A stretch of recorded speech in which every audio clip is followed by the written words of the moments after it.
Buenos días, iglesia bendecida, amada de Dios y más que vencedora. El tema de este día es el consumado es y el obrar del Espíritu Santo hoy. El texto bíblico se halla en el Evangelio de Juan, capítulo 19, versículo 30, que dice así: Cuando Jesús hubo tomado el vinagre, dijo: consumado es. Y habiendo inclinado la cabeza, entregó el Espíritu. Cuando un criminal era llevado a la cárcel por causa de sus delitos cometidos, este no podía salir de ninguna manera de su prisión. Era imposible que él salga salvo o a menos que pague una deuda. Y como él no podía pagar esta deuda por el delito que había cometido, solamente había una manera de que él pueda salir libre, y era pagando la deuda. Y él no lo podía hacer porque él estaba dentro de la prisión. Solamente podía hacerlo un pariente de él. Entonces, si este pariente suyo pagaba esa deuda, él inmediatamente salía de prisión.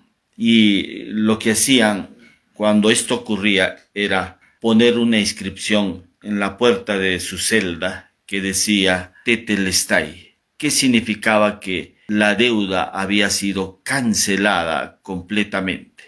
Esta palabra que Jesús expresó, consumado es, está expresando este hecho, esta realidad, que nuestra deuda de pecado ha sido cancelada mediante su sacrificio en la cruz. Él derramó su sangre preciosa ahí en la cruz y con ello canceló completamente la deuda de pecado que nosotros teníamos. También antiguamente, cuando un amo le encomendaba una tarea a su siervo, este siervo realizaba esta tarea y al finalizar el día, él se presentaba ante su amo y le decía Tetelestai, que significaba que él había terminado la obra.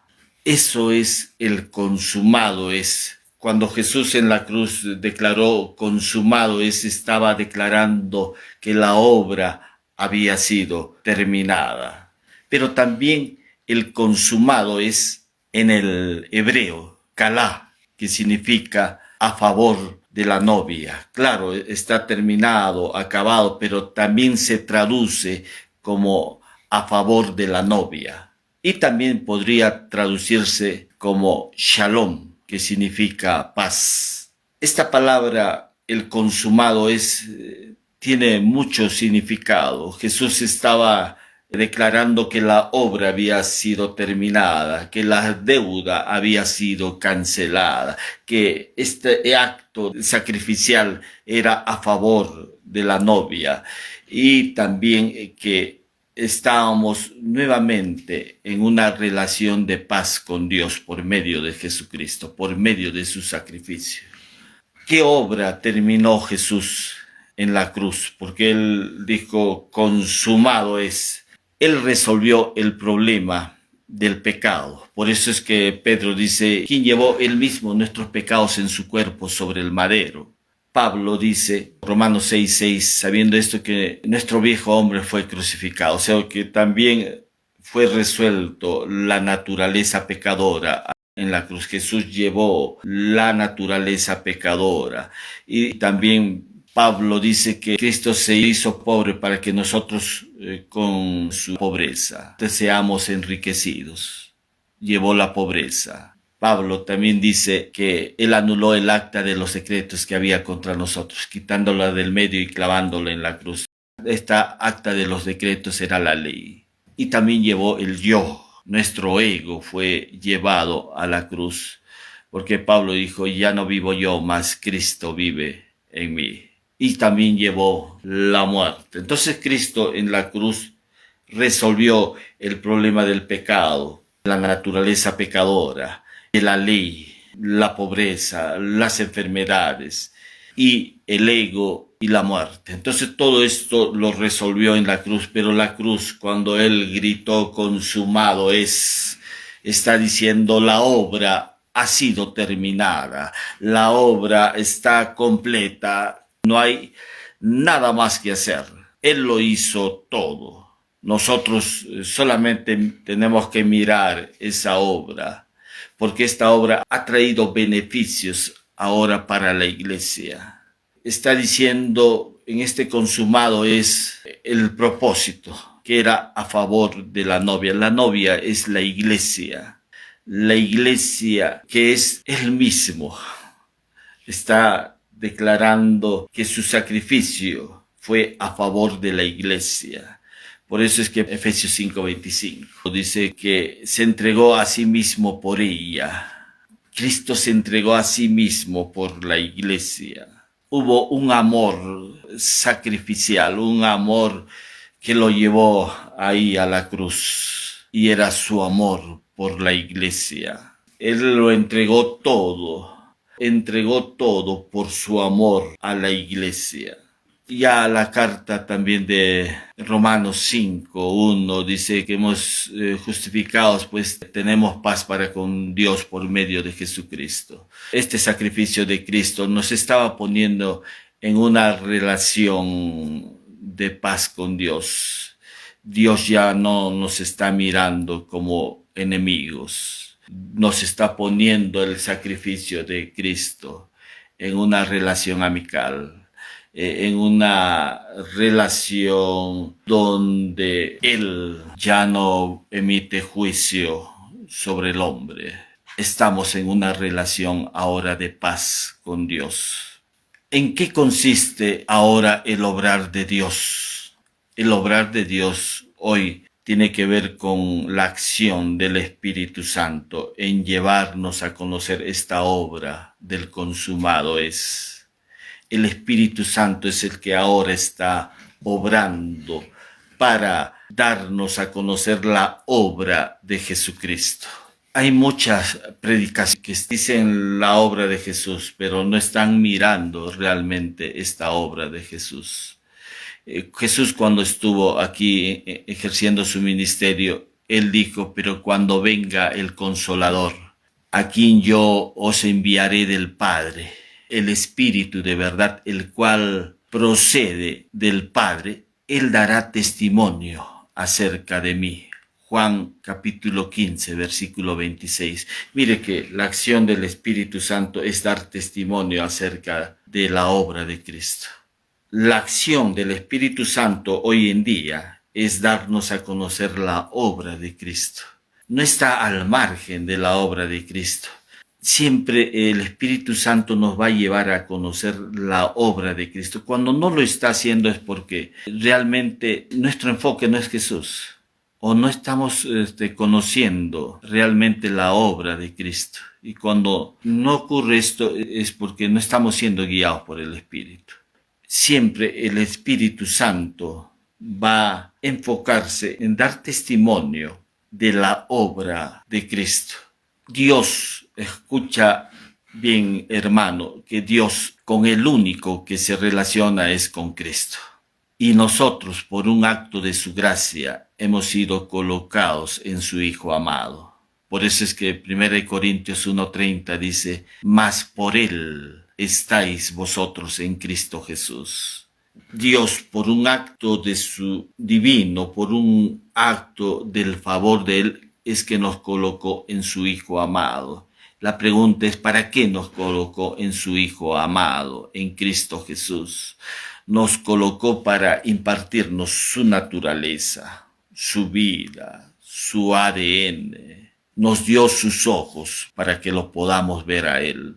Nos dio su corazón para que podamos amar lo que Él ama. Nos dio sus pensamientos para hacernos partícipes de sus pensamientos, de Él. Nos dio su voluntad, nos ha dado su querer, nos ha dado su guía. Todo eso nos ha dado a través de su obra en la cruz. Todo lo ha entregado y nos ha colocado en el mismo cuerpo de Cristo. Por eso es que Pablo dice que somos miembros de su cuerpo, de su carne y de sus huesos. Estamos unidos a Él. Pablo también dice, 1 Corintios 6, dice, Pero el que se une al Señor, un espíritu es con Él. Estamos unidos, no estamos separados de Él. Y como estamos unidos a Cristo, hemos sido hechos uno. Y Dios establece una relación solamente con su Hijo. Él está mirando a su Hijo ahora. Y tú estás en el Hijo. Amén. Estamos en el Hijo. Y Dios se relaciona únicamente con su Hijo. ¿Y qué está viendo en su Hijo? Justicia, santidad, verdad. Él no está viendo mancha. Él no está viendo tus debilidades. Él no está viendo algún defecto en ti, porque tú estás unido a su Hijo, has sido hecho uno con Él. Dios no te ve separado de su Hijo, y como no te ve separado de su Hijo, no te ve en pecado. Pero peco, sí es cierto, pero Dios no te está viendo en pecado. Él te está viendo en el cuerpo de su Hijo Jesucristo. Él te está viendo en el consumado es, en la obra completa. Ahí se resolvió el problema del pecado del hombre. Dios no te está viendo fuera de su Hijo amado. ¿En qué consiste el obrar de Dios hoy? La acción del Espíritu es darnos a conocer la obra terminada en la cruz. El Espíritu de Dios está obrando en darnos a conocer a Cristo, al Cristo que venció. Y que en Él ahora nosotros estamos completos. En Él nosotros ahora hemos sido librados del poder de las tinieblas y trasladados al reino de su amado Hijo. Ahí estamos, hermano. El reino está hablando de gobierno. Es el Espíritu Santo ahora el que está guiando al creyente. Si tú, dice la carta de Romanos, porque todos los que son guiados por el Espíritu de Dios, estos son hijos de Dios. Tenemos la guía del Espíritu Santo. Ya no son tus deseos, ya no es el querer tuyo, ya no hay una vida egocéntrica porque Dios nos ha colocado en su Hijo amado. Es el obrar ahora del Espíritu de Dios en nuestra vida. Nosotros somos como portadores de su hacer hoy en día. Somos el instrumento en las manos del Maestro, el instrumento en las manos del Espíritu Santo. Es el obrar ahora del Espíritu Santo.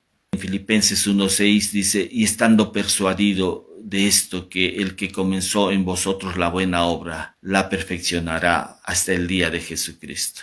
Qué hermoso este pasaje, porque dice que estoy seguro, convencido, dice Pablo, que el que comenzó en vosotros la buena obra. Hay una buena obra. Sí, la obra está consumada, ya está terminada de Jesús, pero hay ahora una buena obra que es iniciada por el Espíritu Santo. Y esta obra que ha sido iniciada con el Espíritu Santo después de tu conversión, lo que hace es perfeccionarse. Esto lo hace ya en el alma, no en tu espíritu, porque en tu espíritu ya estás completo. En tu espíritu no necesita arreglarse. Tu espíritu no le falta absolutamente nada. Estás completo en Cristo. Lo que sí necesita es nuestra alma perfeccionarse. Nuestra alma necesita alcanzar la madurez. Nuestra alma tiene que alinearse en razón de esta realidad. Y se alinea en razón de esta realidad de nuestro espíritu, en razón del consumado, es mediante una transformación. Por eso es que Pablo en Romanos 12:2 dice, no os conforméis a este siglo, sino transformaos por medio de la renovación de vuestro entendimiento, para que comprobéis cuál sea la buena voluntad de Dios agradable y perfecta. Importante lo que está diciendo Pablo aquí, que no os conforméis. A veces nos amoldamos a los patrones o principios o creencias existentes de este mundo, que rigen este mundo. Pero dice, no os conforméis a ello, sino transformaos. La palabra transformación tiene que ver con cambios. ¿Y cambios dónde? Nos preguntamos. Esos cambios tienen que haber en nuestra mente. Pero Pablo nos dice en Romanos 12:2 que dice transformados por medio de la renovación. la renovación. ¿Y qué es la renovación? La renovación significa que tenemos que sacar las creencias incorrectas y poner las creencias correctas. Eso significa renovación, sacar las creencias incorrectas y poner las creencias correctas. Y Pablo está diciendo, transformados, pero por medio de la renovación. Aquí no es un asunto de, Señor, tú sabes que te quiero. Tú sabes, lo sabes, Señor. Es como Pedro, ¿no? Le dice a Jesús, Señor, te amo. No es un asunto de expresar mi aspecto emocional, lo que yo siento. No, no. Pablo está diciendo, transformaos por medio de la renovación. Tiene que haber un cambio en tu mente, tiene que haber un cambio de creencias. Si no hay un cambio de creencias, no va a haber un cambio en tu conducta. No vas a poder tampoco entender el consumado es. No vas a poder realmente ver esta realidad existente, la realidad del Espíritu. No vas a poder ver a Cristo. Tiene que haber un cambio en tus creencias. La única forma de cambiar nuestras creencias es que tú pongas la palabra de Cristo en tu mente. Por eso es que Pablo en Colosenses dice que la palabra de Cristo more en abundancia en vosotros. Tiene que morar la palabra de Cristo ahí. ¿Dónde? En tu mente. Tiene que llenarse tu mente de la palabra de Cristo. No hay otra forma de que se pueda evidenciar una transformación en nuestra alma, ¿no? En nuestra mente, si no es por medio de la palabra de Cristo. Pedro dice, creced en la gracia y el conocimiento de nuestro Señor y Salvador Jesucristo. Es un día a día. Estamos poniendo la palabra de Cristo, poniendo la palabra de Cristo. Y solamente de esta manera puede ocurrir una transformación, porque ha habido un acto de renovación. Has ido sacando esas creencias equivocadas que tienes y has ido poniendo las creencias correctas. Esto es un día a día. Y esto, ¿sabe qué? ¿Qué ocurre cuando estás poniendo día a día las creencias correctas de Cristo en tu mente? Estás llenando el Evangelio en tu mente. Dice en 2 Corintios capítulo 3 versículo 18, dice, por tanto, nosotros todos, mirando a cara descubierta como en un espejo la gloria del Señor, somos transformados de gloria en la misma imagen como por el Espíritu del Señor. ¿Qué significa esta palabra que está hablando Pablo? Está hablando de mirar a quién. En este texto dice mirando la gloria del Señor. Estamos mirando la gloria de Cristo, su obra. Estás mirando día a día la obra de Cristo, lo que Él hizo por ti y lo que ha traído esta obra para tu vida. A través del conocimiento de la palabra vamos entendiendo esto, hermano. Estamos mirando la obra de Cristo. Dice que somos transformados. Va a haber una transformación. Va a haber un cambio. Dice, somos transformados de gloria en la misma imagen. Vas a poder expresar la vida de quien tú portas, porque la vida de Dios está en ti. Por eso Pablo dice, ya no vivo yo, mas Cristo vive en mí. Vas a poder expresar esa vida de Cristo cuando estás mirándolo a Él continuamente. No estamos diciendo que mires una imagen o algo físico. Todo esto es un asunto espiritual. Todo es espiritual. Jesús mismo dijo, las palabras que yo os he hablado son espíritu y son vida. Juan 4:24 dice, porque los verdaderos adoradores adorarán al Padre en espíritu y en verdad todo es espiritual.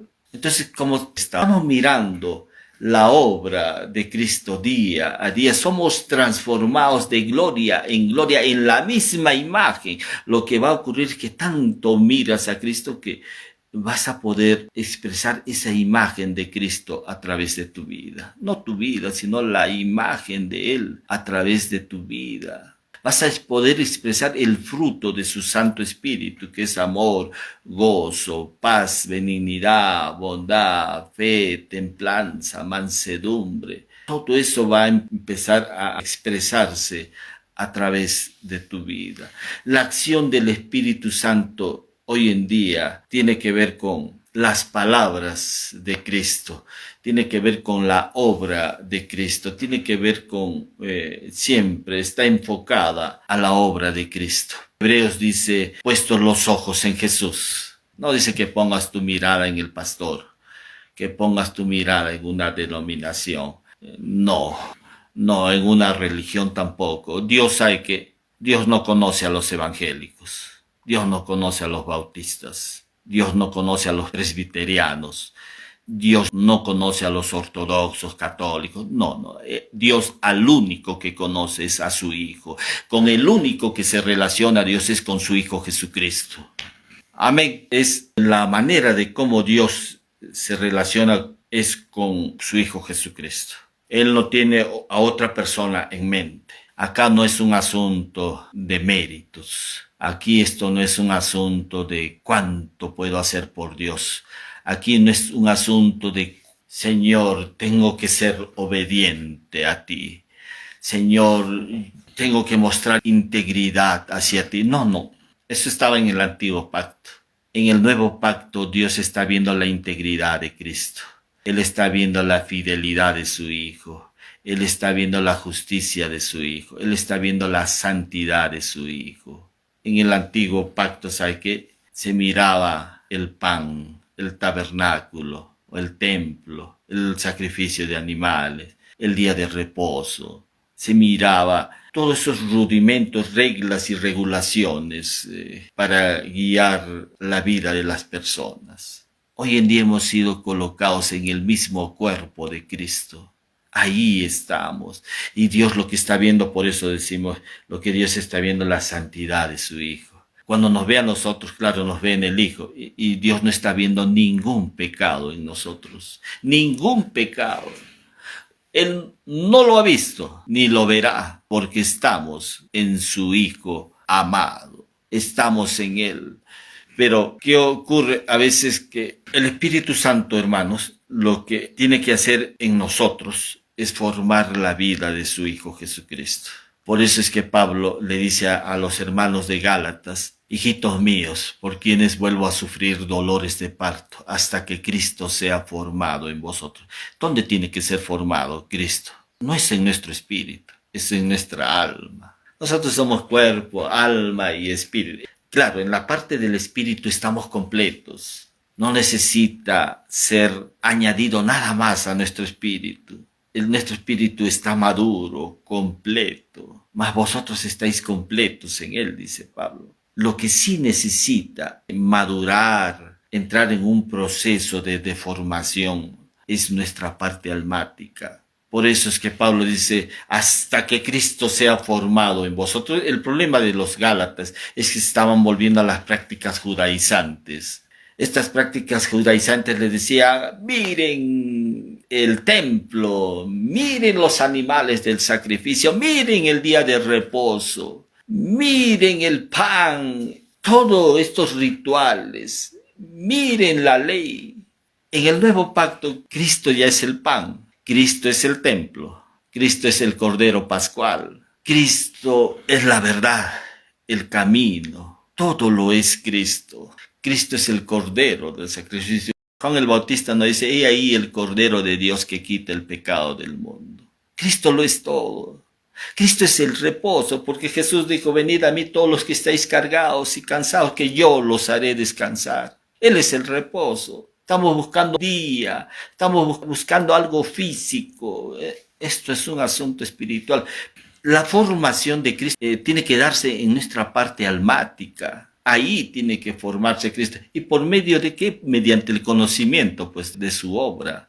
La palabra de Cristo tiene que entrar. Tu mente tiene que llenarse cada día de Cristo, del conocimiento de la obra de Cristo. Para eso tenemos que ir a la Escritura. No es un asunto, Señor, llena mi mente. No. Tenemos que estar en contacto con la palabra de Cristo todos los días. De esa manera vamos a poder interiorizar esa palabra a nuestro espíritu. Nuestra alma va a tener que alinearse con nuestro espíritu y vamos a permitir recién la acción del Espíritu de Dios en el obrar de nuestra vida. Es todo un proceso, no es de la noche a la mañana. Esto es todo un proceso. Es un obrar del Espíritu Santo en la palabra de Cristo. Y ahí va a ir formando el Espíritu Santo cada día la vida pues de Cristo, no tu vida. No, Dios no ha venido a arreglar tu vida. Dios solamente ha venido a impartir su vida en tu vida. Por eso es que Pablo dice, cuando Cristo vuestra vida, dice Pablo en la carta de Colosenses, cuando Cristo vuestra vida sea manifestada, lo que tiene que manifestarse no es tu vida, es la vida de Él. Amén, tu vida ha sido llevada ahí a la cruz y ahí Cristo le dio muerte y ahí nos impartió su vida a Él. Y lo único que impide que Cristo sea formado en nosotros es la ley. ¿Qué ley? La ley de Moisés. Estamos en un nuevo pacto. La ley de Moisés tuvo su término. Cuando Cristo vino, dijo, no he venido a abrogar la ley, sino a darle cumplimiento. Cristo ya le dio cumplimiento a la ley durante todo su ministerio. Por eso es que en la cruz dijo, consumado es. Y ahí empieza la ley del Espíritu de Dios, un gobierno del Espíritu de Dios en nosotros. La carta de Romanos dice que el reino de Dios no consiste en comida ni en bebida, sino en justicia, paz y gozo en el Espíritu Santo. Ya no estamos con los rudimentos de la ley. Ahora es un gobierno del Espíritu en nuestra vida. Es el Espíritu Santo el que está guiando nuestra vida. Es el gobierno del Espíritu de Dios. Lo que impide esta formación de Cristo en nosotros es la ley. Pablo lo dice expresamente en el libro de Gálatas, capítulo 5, versículo 18, dice, pero si sois guiados por el Espíritu, no estáis bajo la ley. Si estamos guiados por el Espíritu, no estamos bajo la ley. Entonces lo que impide el ser guiado por el Espíritu es cuando tú te pones bajo la ley. ¿Y qué es ponerse bajo la ley? La ley lo llevaba al hombre a hacer algo por Dios, para obtener el favor de Dios. El hombre tenía que buscar integridad, fidelidad, obediencia. Eso estaba en la ley. Si él no cumplía con la exigencia de la ley, venían maldiciones, pero si las cumplía, le venían bendiciones. Ahora es un gobierno del Espíritu, un gobierno total del Espíritu en nosotros. Cuando nosotros nos ponemos bajo la ley, impedimos el obrar del Espíritu de Dios en la formación de Cristo. Por eso es que nuevamente menciona el texto que está en Gálatas 5, 18. Dice, pero si sois guiados por el Espíritu, no estáis bajo la ley. Cuando algo te demande tu hacer, te está poniendo bajo la ley. Pero si algo te lleva a ver realmente la obra consumada, te lleva a ver el obrar de Cristo, eso es el obrar del Espíritu Santo. El Espíritu Santo está conectado con la obra de Cristo. Ya no hay méritos acá, es el obrar pleno del Espíritu de Dios guiando nuestras vidas. Tu hacer, tu querer, no se trata de eso, se trata del querer y el hacer del Señor. La carta de Filipenses dice, porque Dios produce el querer y el hacer por su buena voluntad. Se trata de Él, no se trata de ti. Damos gracias a Dios. Si por primera vez estás escuchando este mensaje y deseas que Cristo habite en tu vida, te voy a guiar en una oración ahí donde te encuentres. Repite conmigo. Señor Jesús, te doy gracias por haber dado tu vida por mí en la cruz, haber derramado tu sangre preciosa para el perdón de mis pecados. Gracias porque a través de tu sacrificio ahora soy tu hijo, tu hija. Gracias porque me has puesto en una relación correcta con el Padre. Gracias Jesús por haberme mostrado el amor de Dios. Hago esta oración reconociendo a Jesús como mi único Señor, como mi Salvador, el Salvador de mi vida. Amén. Si has hecho esta oración, ten la seguridad de que eres hijo de Dios, que Dios ya está en tu vida, que Él está en tu vida por siempre. Y lo que sí tienes que pedirle al Señor es que Él te guíe a una iglesia cristiana, donde puedas crecer en la gracia y el conocimiento de nuestro Señor y Salvador Jesucristo. Necesitas congregarte, necesitas aprender la palabra de Cristo. Voy a orar también por salud, ahí donde te encuentres, cualquiera sea tu problema de salud que puedas tener. La obra de Cristo fue única y suficiente. No necesitas hacer algo para merecer la sanidad en tu cuerpo, solamente creer. Voy a mencionar los posibles problemas de salud que puedas tener. Y solamente ahí donde tú te encuentres y recibo ahora mi sanidad, la tomo en el nombre de Jesús. Amén, eso es lo único. Señor, oramos por los que tienen problemas en su visión, audición, en su motricidad, Señor. La motricidad aún fina, la motricidad gruesa. Señor, cualquiera sea el problema de motricidad, Señor, tú nuevamente, tú restauras los ligamentos, tendones, los huesos. Te declaramos sano ahora por la llaga de Cristo. Estás completamente sano, sana por la llaga de Cristo. Problemas en sus pulmones, hígado, vesículas, páncreas, te declaramos sano, sana por la llaga de Cristo. Recíbelo ahora en el nombre de Jesús. Problemas en su sistema inmunológico, en el nombre de Jesús, te declaramos sano. Nuevamente se han activado, Señor, todas sus defensas. Problemas de diabetes, problemas emocionales, ansiedad, depresión, lo echamos fuera en el nombre de Jesús. Te declaramos sano, sana. Aleluya. Damos gracias a Dios por darnos este tiempo. Gracias, papá. Dale gracias a Dios. Amén. Hemos orado una vez más en el nombre precioso de Jesús. Amén. Nos estamos viendo la próxima semana. Bendiciones, iglesia bendecida, amada de Dios y más que vencedora.